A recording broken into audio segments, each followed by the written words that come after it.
Bonjour, vous écoutez bien La Confiture, je suis Sébastien, je suis avec Guillaume. Bonjour à tous. On a appris des trucs et on va vous les transmettre à notre façon parce que n'oubliez pas, la culture, c'est comme la confiture. Au contraire des confiseurs, il n'y a pas de trêve. Ouais, on continuera jusqu'au bout. On s'arrête pas. On s'arrête pas, mais on fait un épisode un peu plus court aujourd'hui parce qu'on a quand même le droit de prendre des vacances un peu. C'est ça. Donc aujourd'hui, en fait, l'idée c'est surtout de vous ménager un peu pendant la période de fête. On sait que indigestion, tout ça, donc on avait énormément de choses à dire. On repousse ça un peu plus tard. Et aujourd'hui, on va revenir vers nos premières amours et les tout petits sujets qu'on faisait au tout départ. Ouais, alors bon. On a dit qu'on faisait la moitié d'un grand sujet. Oui, bon. Et d'ailleurs, je sais pas de quoi on va parler, parce que c'est des petits sujets que, voilà, c'est la fête, c'est la dernière de l'année, puisqu'on sortira le 31. Ouais, parce qu'on enregistre la veille de Noël quand même. Vous dire à quel point on est... Exactement. Et du coup, je crois que c'est moi qui commence. Non, c'est moi. C'est toi? Eh ben vas-y alors. Bon, enfin, si tu veux Non, non, commencer... ah non, non, vas-y, je t'écoute. Donc, comme on a décidé de faire court, j'ai décidé de parler d'un personnage sur lequel il n'y a pas grand-chose à dire, Ouais. finalement. Un certain Joseph Djoukashvili, Ah Staline. oui. Bah oui, parce que ça fait 3 semaines que tu me dises que tu es en train de lire sa biographie. Ben voilà, je viens de la finir. Et pendant que c'est encore un peu frais, je me suis dit qu'il fallait en parler. Puis bon, en fait, on commémore les 30 ans de l'effondrement du bloc soviétique, Mhm. le 25 décembre 1991. Et puis dernièrement, il y a des journalistes qui sont pas des fachos, putain, qui ont comparé le wokisme au stalinisme. Bah oui. Donc, Tu veux dire des gens qui étaient pas fachos, mais au premier rang du meeting de Zemmour? ouais, mais pour un article, Ouais, en bah tant que oui. journaliste, c'est Bah, ça. c'est là où sont les journalistes en général. Souvent. Après, bah, on voit mieux. Tu vois, Bah, l'important. oui, on entend mieux, Ben ouais. on peut être plus critique. Donc, je me suis dit que c'était le bon moment de parler de stalinisme. Et Eh ben, donc allons-y. de Staline. Bon, je vais le faire un petit peu vite, hein. Je te refais un peu de biographie alors sur sa prise de pouvoir surtout, parce que bon, tu le connais quand même. Oui, le bandit géorgien, tout ça, on connaît Ouais, tout ça alors par il cœur. semblerait qu'en fait le bandit, pas vraiment. Oh, d'accord. Enfin, il a travaillé avec des mecs qui ont effectivement mais fait de la... Comment dire? Du banditisme politique. Oui, c'est ça, c'est pour, des taxes, quoi. Des taxes révolutionnaires. Ouais, c'est ça. Bon, Joseph, Joe, Joe. Soso, son petit surnom pour les intimes et quand il est jeune. Donc il est né le 18 décembre 1878 à Gori en Géorgie, qui appartient à l'Empire russe à l'époque, et pas le 21 décembre 1879, comme il le dira plus tard. Pourquoi? Bon. Alors il semblerait que c'était parce que il veut fêter son 50e anniversaire en grande pompe et en faire un truc un peu bien Ouais, et pour la propagande. il était pas prêt, les petits fours étaient froids, machin, il s'est dit, je vais décaler ça. Ouais, voilà, en 1928, il n'est pas au fait de son pouvoir, donc il peut pas vraiment le faire. En 1929, oui, donc il dit bon, allez. Allez, on va dire que je suis né là. Voilà. Et puis comme ça commence à être le moment où plus personne ose lui dire Oui. que non. Ben voilà, son père est cordonnier et alcoolique. Bon.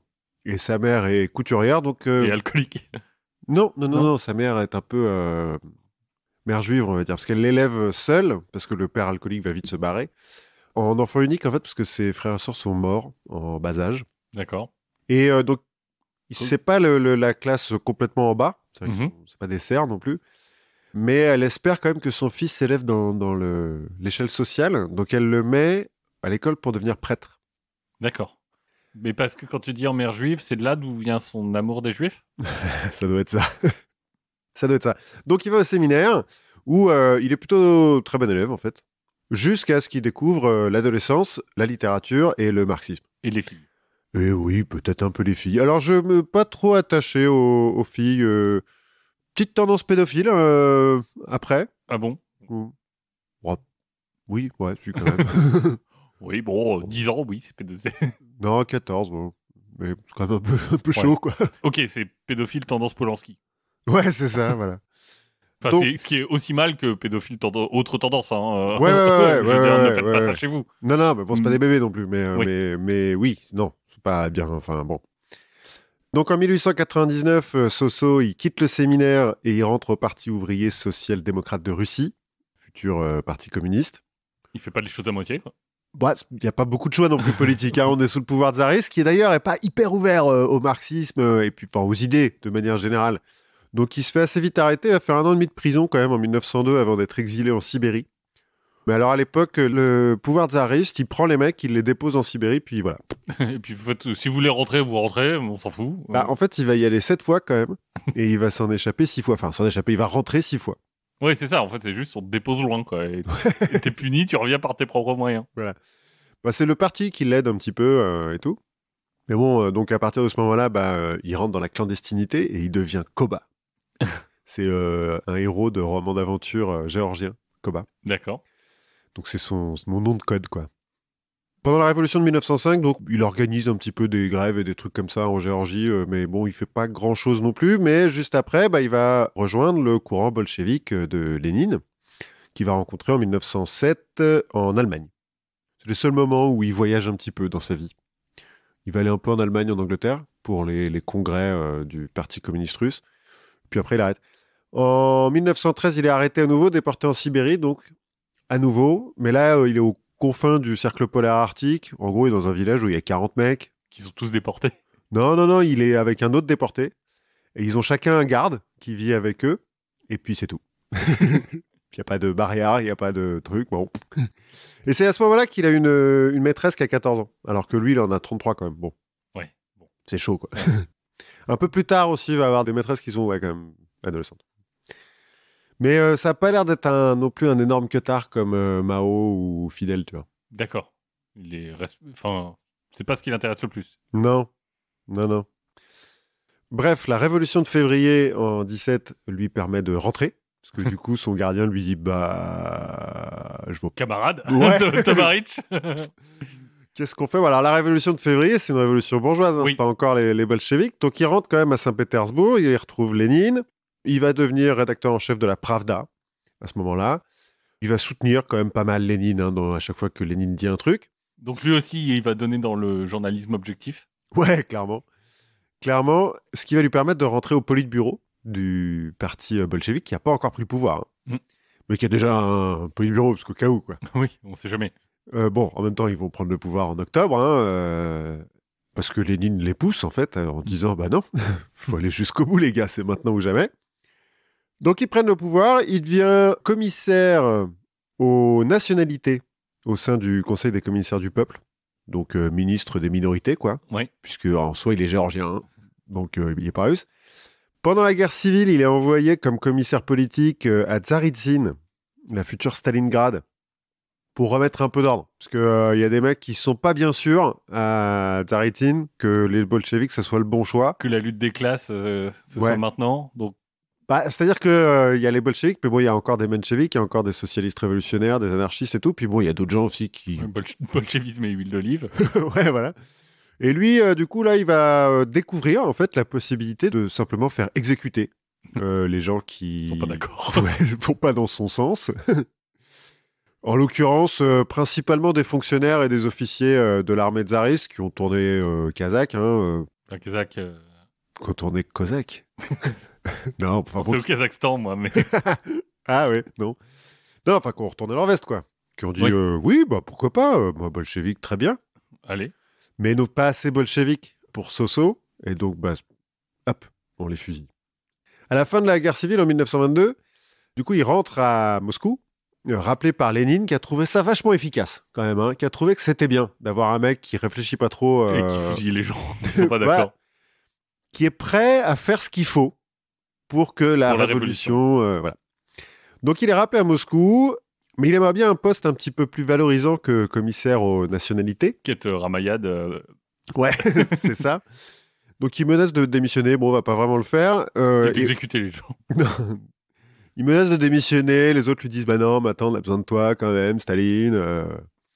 Parce que bon, ils sont pas non plus, ils ont pas pléthore de mecs à foutre au politburo. Hein, donc, oui, et puis des mecs efficaces en plus. Ouais, donc ils ont besoin de lui. Mais comme il y a déjà Trotsky qui s'en méfie, notamment parce que pendant la guerre civile, c'était pas tout à fait d'accord. C'est que Trotsky, c'est pas non plus un ange, mais exécuter des gens, surtout des officiers, alors qu'on en a pas, il trouve que c'est un peu con. Mais du coup, il va arrêter, non, Staline, d'exécuter des officiers après? Ouais. Il va arrêter d'exécuter des officiers tsaristes, parce qu'il n'y en aura plus. Mais bon. Donc, voilà, il menace de se barrer. On lui donne un poste en lui disant, ça devrait le calmer. On le nomme secrétaire général du parti. qui à l'époque est un poste très administratif, où on se dit, bon, ça va, quoi. Oui. Ça va être Harlem Désir. Et... Ouais, voilà. Bon, il va pas nous saouler trop. Sauf que Staline, l'administration, il aime bien. C'est un peu genre sa passion, quoi. Et en fait, il va utiliser ce poste, alors déjà pour placer des proches à des postes clés, alors pas au Politburo, un peu en dessous, mais notamment à la tête du NKVD. Donc, il s'appelle pas encore NKVD, mais enfin... Donc NKVD, police secrète. Voilà. Enfin, commissariat aux affaires intérieures. Oui. C'est sibyllin. Et bon, à d'autres endroits. Et puis, ça lui permet aussi de choisir l'ordre du jour des réunions du Politburo, et donc de repousser un peu les trucs dont il n'a pas envie qu'on parle. D'accord. Mitch McConnell. Ouais, un peu. Et comme en 1922, Lénine il commence à être malade, et que tout le monde sent bien que, bon, il va pas rester très très longtemps, quoi. Les autres sont en train de placer leur pion pour l'après-Lénine. Et Staline aussi, parce qu'il est au milieu de ce truc-là, il se dit, bah écoute... L'après-Lénine, ça pourrait être moi. Oui, voilà, pourquoi pas. Lénine meurt effectivement en 1924. Pendant un petit moment, le pays est dirigé collégialement par le Politburo. Comme au moment de mourir, enfin, juste avant de mourir, Lénine, il avait commencé à un peu monter une faction contre Staline en disant, bah lui, il est un peu fou quand même, donc non. Je l'aimais bien au début, mais... Pas tant que ça. Bah, en fait, Lénine, pendant tout son règne, entre guillemets, il va quand même vachement monter les uns contre les autres, les mecs du Politburo. D'accord. Trotsky contre les autres, parce que Trotsky est vachement charismatique et tout, donc tout le monde s'en méfie un peu.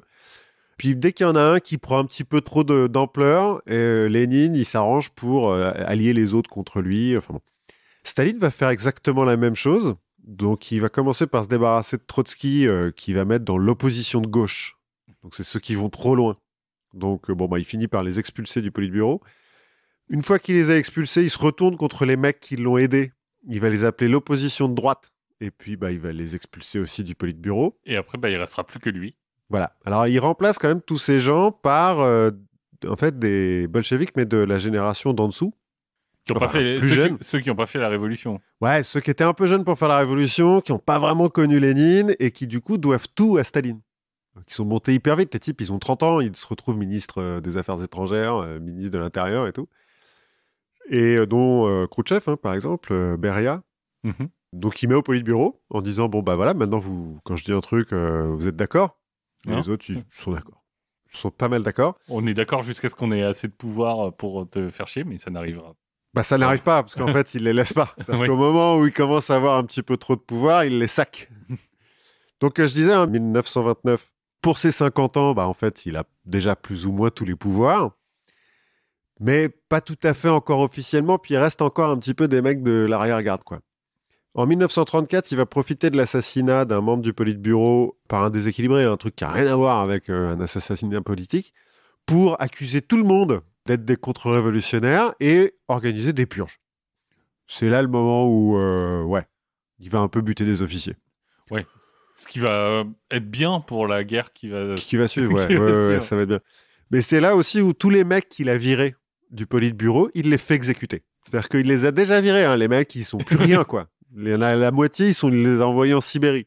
Mais il les ramène pour les juger avec des preuves qui sont complètement fabriquées et les exécuter. C'est cool. J'ai vu des trucs où il signe lui-même des listes, parce qu'il y a des gens maintenant qui essayent de réhabiliter un peu Staline, qui disent « Oui, mais il savait pas, c'est Beria qui a fait tout ça et tout. » Non. T'as des listes de mecs à exécuter où il les coche un par un, il en raye un ou deux, puis il signe à la fin. Ok, c'est bon. Il y a 3000 noms sur les lignes. Oui, bah c'est comme quand Pétain annote les statuts des Juifs, quoi. Ouais, un peu. Genre, non, il savait pas. Si, et il a rajouté des trucs. Ouais. Il savait très, très bien. Les purges, là, quand même, on estime qu'il y a entre 500 000 et 1 million de personnes exécutées. Ça va. Ça doit coûter cher en munitions. Ouais, et puis ça doit pas du tout déstabiliser la société. Non. Et parce que c'est quoi à l'époque, il y a en gros 160 millions de personnes en Russie. D'accord. Il y en a déjà plusieurs millions qui sont morts un peu avant pendant les famines, entre 29 et 33. Plusieurs millions de koulaks qu'il a envoyés en Sibérie. C'est-à-dire qu'il les prend, il les amène en Sibérie, puis il se barre. À quel moment la Sibérie, ça devient en fait l'ordre... Enfin, tu vois, civilisé parce qu'en fait, tout le monde est là. Ouais, mais non, parce que vraiment, les koulaks, certains, ils les exécutent pas. C'est-à-dire que vraiment, ils les laissent au milieu d'une steppe. Et ouais, puis, mais tu vois, si tu laisses tous les gens qui étaient riches et innovateurs et tout ça, tu refais Atlas Shrugged, quoi. Tu les mets tous en Sibérie, ils vont faire une société idéale. bah non. Ah bah non. Ça ne marche pas. Il envoie plusieurs millions de mecs au goulag aussi. Enfin, c'est un moment assez bien pour la Russie. À partir de là, bon, bah, son pouvoir, et là, il est un peu sans partage, mais pour la forme, il se fait quand même nommer président du Conseil des commissaires du peuple en mai 1941 et généralissime. À la fin de la Deuxième Guerre mondiale. Il attend la fin, quand même. Pour être sûr d'avoir gagné. Ouais. On Donc avait là, parlé un peu de comment il menait la guerre aussi, quand on parlait de Pileski. oui, il fait n'importe quoi hein, quand il mène la guerre, Staline. Et puis parfois, c'est juste le ghetto de Varsovie. Bon, on va attendre. Ouais, alors ça, visiblement, le fait est qu'ils y sont pas allés. Hein. Ils ont pas aidé, mais il semblerait que ça soit pas juste, bon, on va attendre le temps qu'ils se fassent massacrer, mais qu'il y a aussi un petit peu de problème logistique qu'ils pouvaient pas y aller. Quoi. Mais bon, disons que c'est pas ce qui l'émeut beaucoup, de laisser des juifs se faire tuer. Ou des gens en général. Hein, même. Non, ouais, ou des gens, oui, c'est pas faux. Bon, donc là, son pouvoir est plus ou moins absolu et inconditionnel depuis 1934, mais à la fin de la Deuxième Guerre mondiale, c'est même plus absolu et inconditionnel, c'est-à-dire qu'il fait ce qu'il veut, quoi. Il n'y a plus personne qui ose lui dire quoi que ce soit. Bon, mais voilà, ça, voilà, c'est de la biographie qu'on savait. En fait, moi, c'est pas vraiment ça que j'ai appris dans le bouquin que je viens de lire, c'est plutôt les détails sur qui il était, Staline. Sa personnalité, sa pratique du pouvoir, parce que d'abord, il a rien d'un chef charismatique, hein, Staline. Il fait 1m67. Un petit gros à moustache. Il a le visage grêlé parce qu'il a eu la variole quand il était gosse. Il a le bras gauche qui est atrophié à cause d'un accident. Entre les épreuves de la clandestinité et le stress du pouvoir, il est alors, déjà complètement paranoïaque, mais il a plein de maladies. Il a eu le typhus, la malaria, il a une amygdalite, il a de la goutte, il a des troubles intestinaux, il est perclus de douleurs et de rhumatisme. Enfin, oui, ouais. C'est vraiment pas le chef charismatique. C'est pas lui qu'on va voir chevaucher un ours torse nu, quoi. Non. À côté de ça, autant il est doué d'une certaine intelligence assez féroce, mais il n'est pas très à l'aise à l'oral. Donc il évite autant que possible de faire des discours. Tu vois, alors les discours fleuves de fidèles. Ouais, de 5 heures. Ouais, c'est pas son genre. Il fait pas non plus de meeting exalté avec des mecs qui chantent son nom. Non, lui, il administre et il exécute. Ouais, c'est ça. Après, il faut comprendre pourquoi il n'est pas à l'aise à l'oral. Hein. Le russe, c'est pas sa langue maternelle. Sa langue maternelle, c'est le géorgien. Et toute sa vie, il va garder un accent russe. Donc, si on veut, moi, j'imagine Jean Lassalle me faire un grand discours sur la patrie. J'y crois pas, quoi. C'est marrant. Mais tu comprends rien. Et puis, t'es pas exalté, quoi, après. Donc, il est au courant de ces trucs-là, donc il le fait pas beaucoup. Il va faire quelques déclarations à la radio au moment de la guerre, notamment, mais c'est tout. Au contraire de Lénine et de Trotsky, par exemple, qui, eux, sont ultra charismatiques et quand ils parlent en public, les gens sont bouche bée et les suivraient n'importe où. Personne n'a jamais suivi Staline parce qu'il est, exalté par sa personnalité et ses idées, quoi. Non, c'est plutôt parce qu'il y avait la Gatling derrière. Ouais, que si t'avances pas, on te tue. Oui, c'est une autre façon de régner. Voilà. Bon, cela dit, à l'écrit, il est plutôt bon, c'est pour ça qu'il devient rédacteur en chef de la Pravda. Il semblerait qu'il a le sens de la formule, en fait, pour vulgariser le marxisme-léninisme, mais théoriser, par contre, c'est pas son truc. C'est-à-dire que lui, il invente rien, en fait, comme théorie et trucs comme ça. Il reprend les trucs de Lénine et de Marx dans une certaine mesure, mais il invente rien. Il écrit des articles. Il est surtout très bon pour écrire des articles pour dire que tel mec est un traître et qu'il faut plus lui faire confiance, même s'il est encore ministre de l'armée. En fait, on se rend compte que... C'est un peu la revanche du mec qui a rien pour lui, quoi. Ouais, c'est ça. Et on se rend compte même à la lecture du bouquin qu'il n'est pas bon gestionnaire non plus. C'est-à-dire que c'est pas un bon politique. Quand il applique les théories du marxisme-léninisme, et notamment la collectivisation des terres et l'industrialisation à marche forcée, il le fait n'importe comment. Il le fait hyper vite, il impose des trucs, et puis il a aucune idée de ce qui se passe, et de toute façon, lui ment pour lui dire que c'est bon, et... Ouais, et il essaye pas de faire bien. C'est-à-dire qu'il s'en fout, il dit non, c'est comme ça que ça doit être. Bah ouais, mais alors, là, Joseph, ça marche pas quand même. Les mecs, ils meurent de faim et tout. Il fait, non, mais je m'en fous. S'ils meurent de faim, c'est parce qu'ils font pas bien. Bon. Et les rares fois où il revient un petit peu sur sa politique, c'est parce qu'il a vraiment plus le choix. C'est parce que les mecs lui disent, non, mais là, il y a 2 millions de morts, vieux. Faut quand même qu'on fasse un truc. Bon, d'accord. Allez, ils ont le droit de cultiver un lopin de terre. Mais attention. On regarde. On regarde. Pareil, pendant la guerre, hein, au début de la guerre, il se fait nommer... Alors, il n'est pas généralissime tout de suite, mais il est quand même... C'est lui qui dirige quand même. Ouais, c'est lui qui dirige. Hein. De toute façon, il a fait tuer tous les généraux, donc... Toi, ils en rappellent, du coup, parce qu'il y en a quand même pas mal qui sont au goulag, il les rappelle, et il leur dit, bon, ben, va te battre maintenant. Mais au début de la guerre, il fait n'importe quoi. Il est là, il fait, non, mais moi, j'ai une super stratégie, on va mettre un tank tous les 100 mètres avec de l'infanterie au milieu, ça va stopper les Allemands. Et les mecs lui font, bah non. Sur des avions, déjà, les Allemands.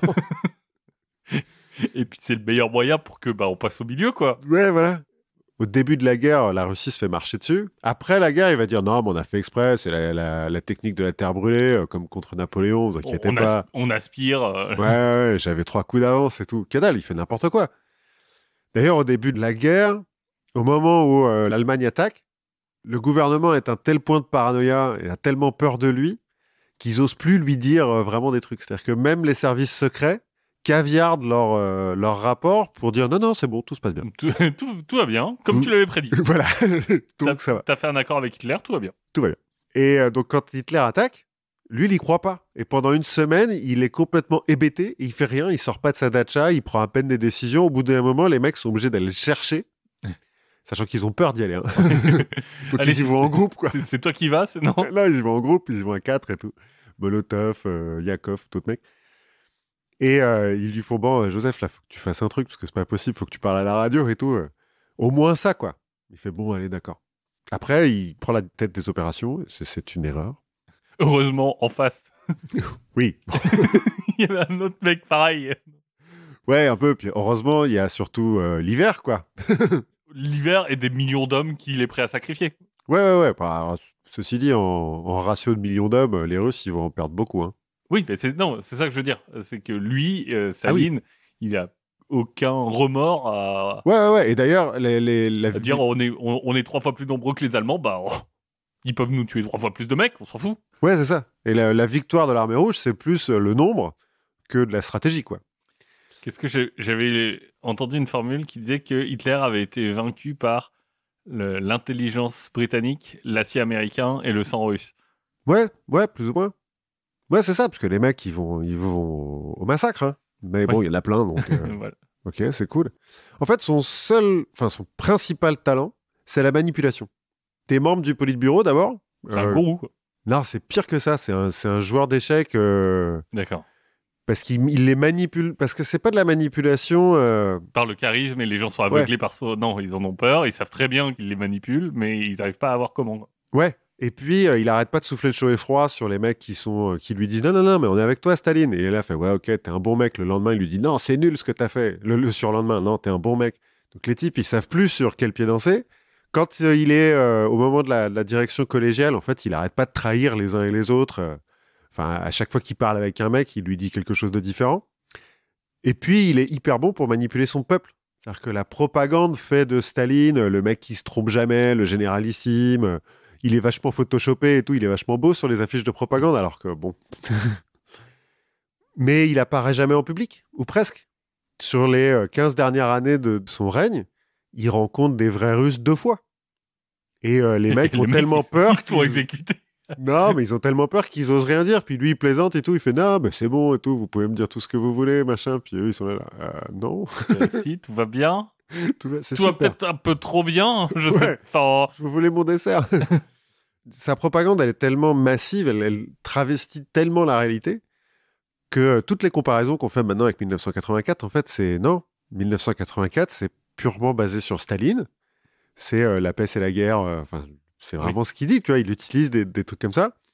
Comme il est jamais là, il est à la fois jamais là vraiment physiquement, et à la fois il est partout, parce qu'il est sur toutes les affiches, il y a des statues partout, il y a des noms de villes partout, mais il est jamais vraiment là. C'est vraiment Big Brother, et il sait tout surtout, puisque la NKVD surveille tout le monde. Parce que, au cas où. Oui, on sait jamais. Voilà. À part dans son bureau du Kremlin et à sa datcha, il va nulle part. Il va un petit peu en vacances à Sochi.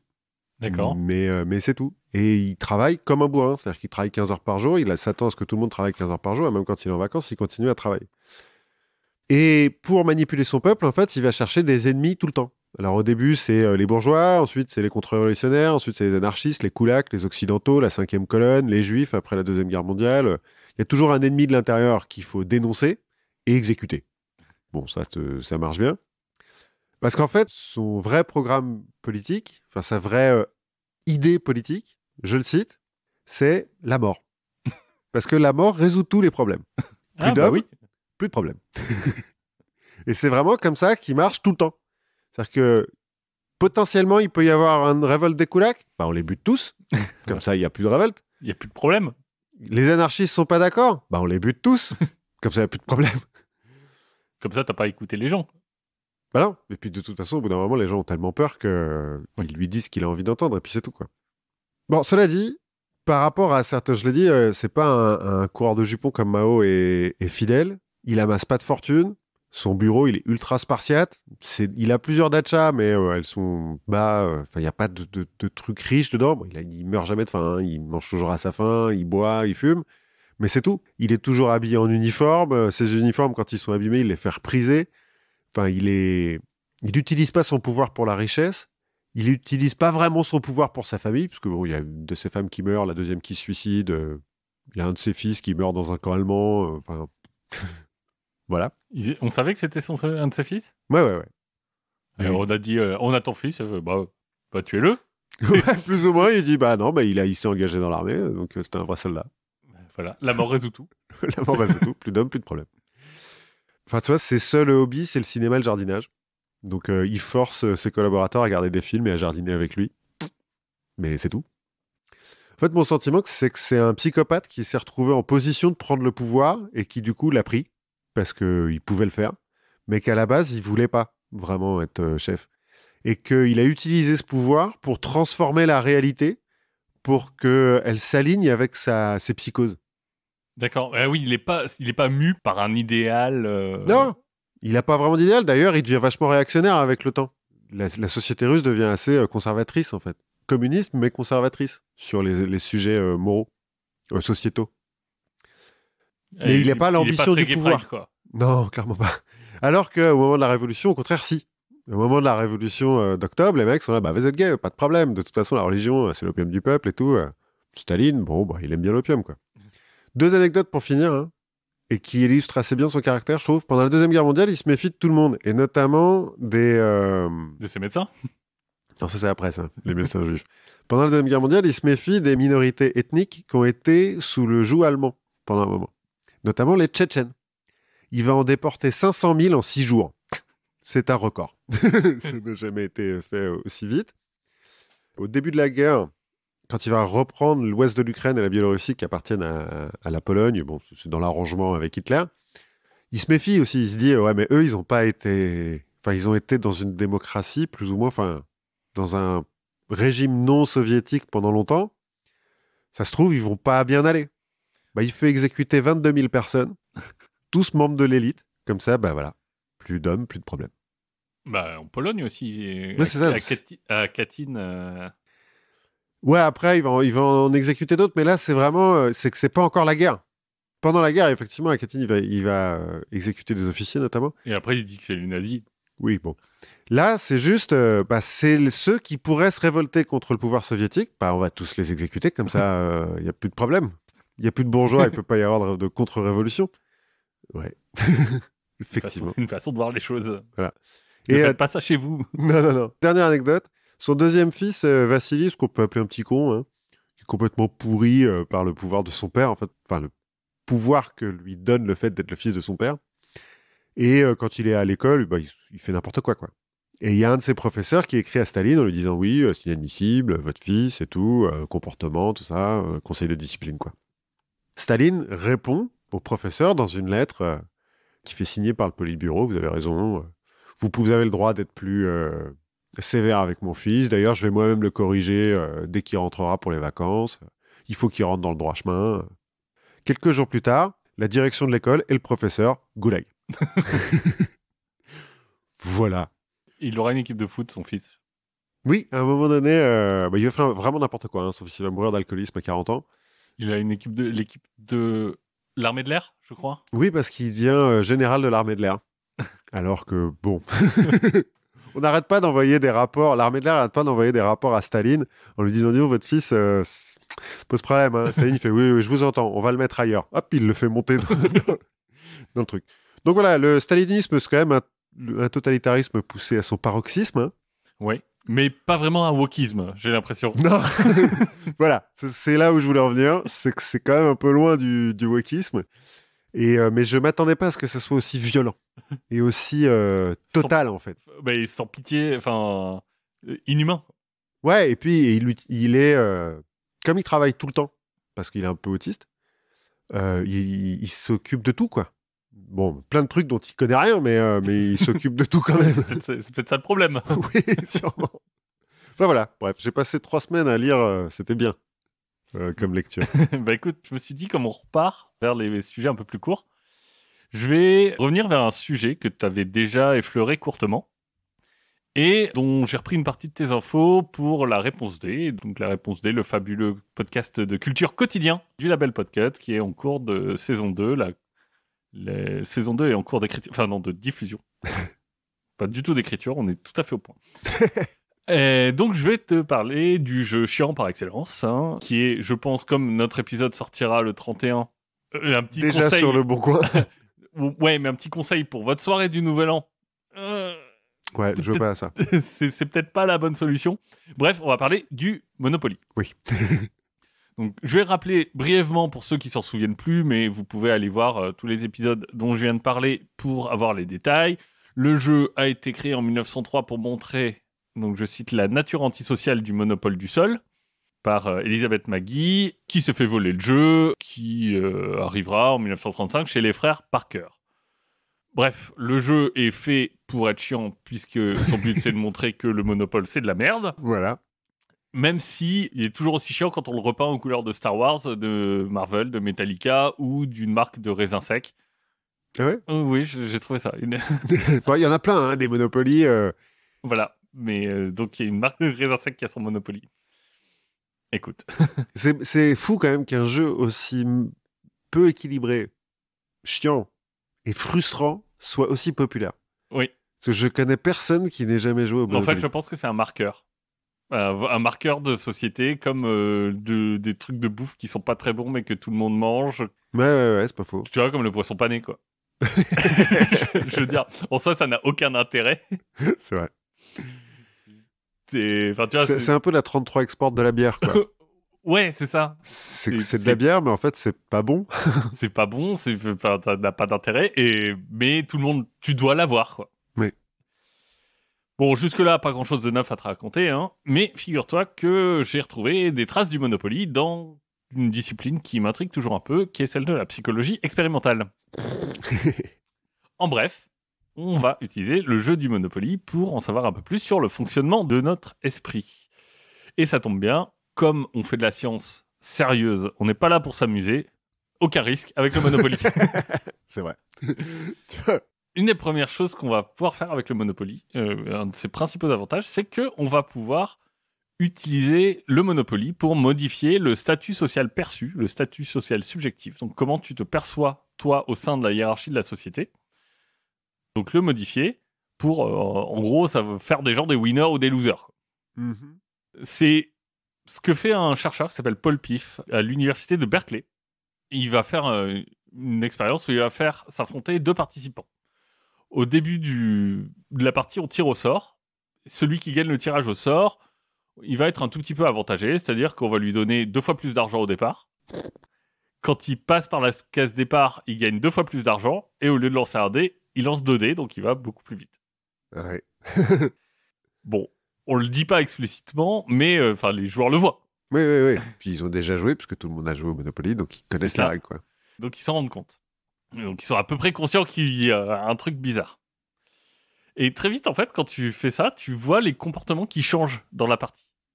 Tu vas voir d'abord des signes de domination qui sont non-verbaux. C'est-à-dire, je lève les bras à chaque fois que j'achète un truc, je suis de plus en plus agité sur ma chaise. De la part des deux ? Non, de la part du joueur avantagé. Ah ouais. Tu vois, je déplace mon pion de plus en plus fort sur le plateau de jeu. Parce que je suis en train de gagner, tu vois. Même au fur et à mesure du jeu, le mec qui est en train de gagner, il va se servir un peu plus que l'autre dans le bol de bretzel qu'on a placé là. Ces comportements, ils vont évoluer au fur et à mesure de la partie pour arriver un peu à ce qu'on pourrait appeler gentiment du chambrage. Oui, bon, bah en même temps, tu peux pas chambrer au Monopoly. Déjà que c'est chiant. Oui. Mais ce qui est aussi hyper intéressant, c'est ce qui se passe à la fin du jeu.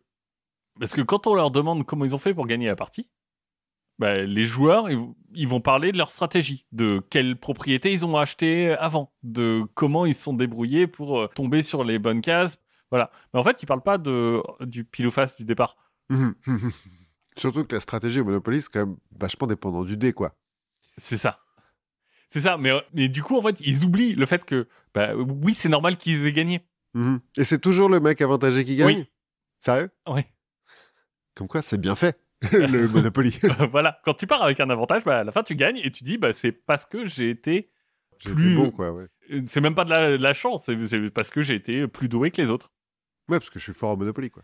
Tu vois, si tu transposes ça à la vie réelle, ça rappelle un peu l'image d'un Bill Gates, tu sais, qui travaille dans son garage, qui monte sa société à la sueur de son front, et on parle pas de sa mère qui était au conseil administratif d'IBM. Ouais. Ou des mines d'émeraude du père d'Elon Musk. Voilà, par exemple, ou des centaines de milliers de dollars investis par la famille de Bezos dans Amazon au tout départ pour l'aider à démarrer. Ou des enfants. J'ai vu que les Bernard Arnault avait acheté Tiffany's, la bijouterie, Oui. pour que son fils en devienne PDG. Voilà. Donc le fils Arnault, méritocratie. Quoi. Et l'hypothèse du chercheur, c'est que, en fait, notre esprit retient pas nos privilèges. Et qu'on a du mal à attribuer à la chance ou au hasard nos réussites. Alors qu'au contraire, on arrive vachement à attribuer à la chance ou au hasard nos échecs. Ouais, c'est pas de bol. C'est la faute à pas de bol. Exactement, c'est la fameuse faute à pas de chance. Et si t'as le temps ou l'envie, moi je te conseille d'aller voir son TEDx à Paul Pif. C'est assez rigolo, on voit les vidéos des gens qui font du Monopoly. Et lui, en fait, il a une partie de son boulot, de sa carrière de chercheur, c'est justement d'investiguer l'influence des classes sociales, réelles ou perçues, sur le comportement.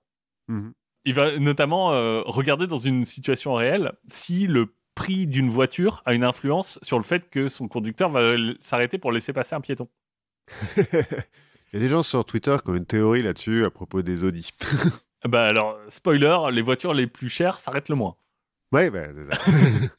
Alors ça s'arrête un peu plus quand c'est pas un piéton mais une piétonne, mais oui. Pas forcément par bonté de cœur. Ouais, ou alors, tu vois, il fait des tests pour savoir si le niveau de revenu a une incidence sur le fait de voler des bonbons aux enfants.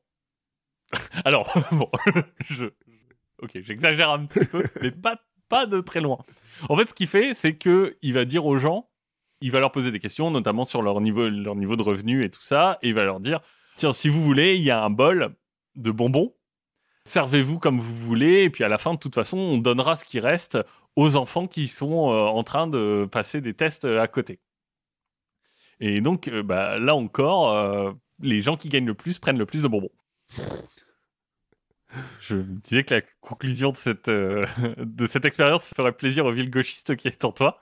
Effectivement. J'aime beaucoup ce mec. Hein. Son hypothèse, en fait, c'est que on est tous toujours tiraillés entre deux choix qui sont globalement soit mes intérêts propres, soit ceux de la société et de la communauté. Et que les gens plus riches ou plus privilégiés vont avoir tendance à favoriser leur intérêt propre. Et le fait de manipuler le statut social perçu pour voir l'incidence, parce qu'il fait ça aussi dans d'autres tests pour voir si les gens justement continuent à avoir ces comportements-là. En fait, ça permet de se dire que finalement, c'est pas les gens qui sont entre guillemets égoïstes qui deviennent riches, mais c'est plutôt la richesse qui rend les gens égoïstes. C'est pas une prédisposition qui permet de devenir riche, c'est plutôt naturellement, plus t'es riche, plus t'as du mal à être en lien avec les autres, plus t'as du mal à faire passer les intérêts de la société avant les tiennes. Et par exemple, il fait un test où il regarde, il donne aux gens 10 $, et il leur dit, vous pouvez les garder, ou vous pouvez en donner une partie à un étranger que vous rencontrerez jamais. Et en fait, il se trouve que les gens les plus pauvres donnent plus que les gens les plus riches sur ces 10 $.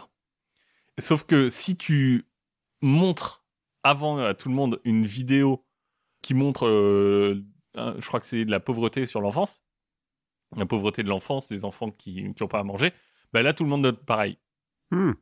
Donc tu peux rendre les riches moins égoïstes. Bah, en fait, en leur rappelant le bien de la communauté, Mais justement, si tu voulais y voir des enseignements politiques, en tout cas, lui, c'est le lien qu'il fait dans son talk, Bon, bien sûr, tout ça, c'est à prendre avec énormément de pincettes, hein, parce que les sujets sont plus complexes que ça. Mais tu peux te dire que, au fur et à mesure que tu as des inégalités sociales qui se créent, elles vont pas se résoudre d'elles-mêmes, Non. ces inégalités. Parce que plus les gens sont riches, et encore plus par rapport au reste de la population, plus ils vont avoir tendance à penser à eux-mêmes plutôt qu'à la société, et donc à creuser ces inégalités. Oui, et la main invisible du marché Ça ne marche voit pas très bien. Non. Même si, en soi, tu dis qu'une société moins inégalitaire, et a priori, c'est une société qui marche un peu mieux. Bah, ça a été prouvé. Oui, il y a des expériences là-dessus. Et donc, c'est intéressant de voir ce truc et de se dire, bah, en fait, non, les inégalités, ça se résoudra pas tout seul parce que, naturellement, il y a un truc dans notre cerveau qui fait que quand on est privilégié par rapport aux autres, on a tendance à vouloir garder ce privilège. On peut aussi manipuler ce comportement pour explorer d'autres aspects qui sont reliés à des clivages de classe. Donc le fameux Paul Pif, là, c'est autre chose que son TED. Il a collaboré à une autre étude qui est assez intéressante. Et cette fois, on va parler de nutrition et de Monopoly. Ah, ce que je me dis, attends, on s'écarte un peu du Monopoly. Voilà. Et ça m'intéresse quand même vachement plus. Ouais, et non seulement il va faire jouer les gens au Monopoly, mais pire, il va les faire jouer au Monopoly 2 fois. Alors, c'est comme ça que c'est prévu, hein, à la base, le Monopoly. Ah bon ? Ouais, dans l'explication de la créatrice, là, c'est que tu joues une première fois jusqu'à ce qu'il y en ait un des deux qui ait plus d'argent, et ensuite, tu recommences la partie, sauf que celui qui a gagné, il garde tout ce qu'il a déjà. Comme ça te prouve bien que c'est de la merde, le Monopole. Bah, là, l'idée, en fait, elle est assez simple. C'est les gens arrivent. Donc, c'est une étude. Alors, c'est une petite étude, mais qui a porté sur des femmes hispaniques. Et on leur donne un petit déj. OK.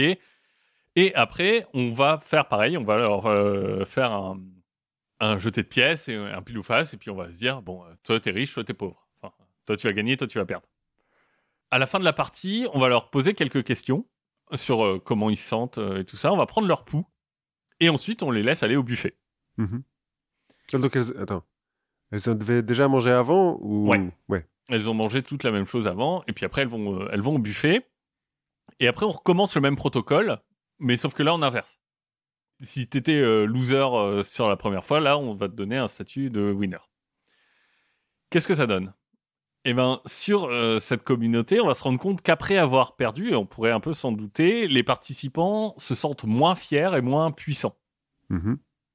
Leur cœur bat plus vite aussi, d'environ 5 battements par minute. Ouais, c'est le stress. Surtout, ce qui est assez intéressant, c'est ce qui se passe au buffet. Parce que on se rend compte que quand ils sont dans une situation de statut bas, par rapport à eux-mêmes, ils vont manger en moyenne 130 calories de plus. Et si on regarde dans le détail, on se rend compte que c'est en mangeant plus de lasagne et de mac and cheese. Oui, ça a été fait aux États-Unis. Donc de pâtes, qu'ils prennent ces 130 calories de plus.